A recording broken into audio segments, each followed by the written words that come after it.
Did you know that Excel can help make filling out columns of data that repeat easy? It's called the autofill feature. Let's take a look. Let's say I have to fill in multiple names and each one of those names is related to NVOC. Instead of typing NVOC in each column repeatedly, notice that there's a little handle at the bottom right corner.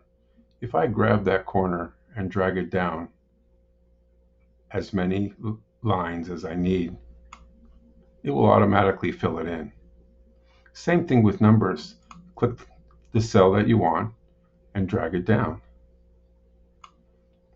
Now, with numbers, you can actually do something else.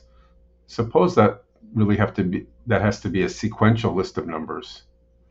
If I click on the little menu item, I get a menu item that says fill series. Watch what happens. Isn't that great? I can go back if I need to. Again, change it from the same number repeated to a series. Same thing works with dates. Click on the corner, drag it down, and it gets a series. But maybe you wanted it to repeat. Just select copy cells. So there you go. It can be really easy to copy repeated data into a column.